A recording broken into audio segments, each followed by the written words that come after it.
తెలంగాణలో రాజకీయ పరిణామాలు శరవేగంగా మారుతున్నాయి. బీఆర్ఎస్ కు మరో షాక్ తగిలింది.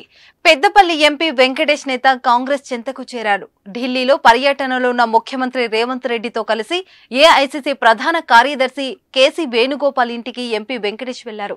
ఈ క్రమంలో కాంగ్రెస్ ప్రధాన కార్యదర్శి కేసీ వేణుగోపాల్ వెంకటేష్ ను పార్టీలోకి ఆహ్వానించారు. కాంగ్రెస్ కండువా కప్పి స్వాగతం పలికారు. కేవలం ₹9కే డేటా సైన్స్ యూజింగ్ పైథాన్.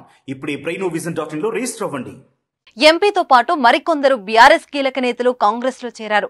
ఇప్పటికే పలువురు బీఆర్ఎస్ నాయకులు పార్టీకి గుడ్ బై చెప్పి కాంగ్రెస్ లో చేరగా, లోక్సభ ఎన్నికల ముందు సిట్టింగ్ ఎంపీ పార్టీని వీడడం గులాబీ దళానికి గట్టి ఎదురుదెబ్బగా చెప్పవచ్చు.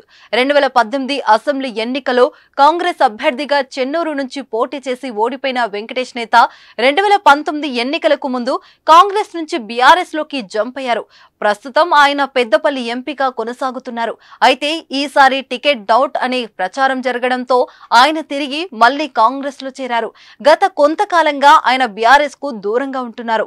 బీఆర్ఎస్ లోని మరికొంతమంది ముఖ్య నేతలను తమ వైపు తిప్పుకునేందుకు కాంగ్రెస్ నాయకత్వం పావులు కదుపుతోంది. ఇప్పటికే కొందరు బీఆర్ఎస్ ఎమ్మెల్యేలను సీఎం రేవంత్ ను కలవటం పైన కొత్త ప్రచారాన్ని మొదలైంది. ఈ సమయంలోనే పలువురు నేతలు గోడ దూకి కాంగ్రెస్ లోకి చేరడం చర్చనీయాంశమైంది. ఇటీవల స్టేషన్ ఘనపూర్ మాజీ ఎమ్మెల్యే తాటికొండ రాజయ్య బీఆర్ఎస్ కు గుడ్ బై చెప్పారు. రానున్న రోజుల్లో మరికొంతమంది నాయకుల బీఆర్ఎస్ ను వీడతారనే ప్రచారం జరుగుతోంది.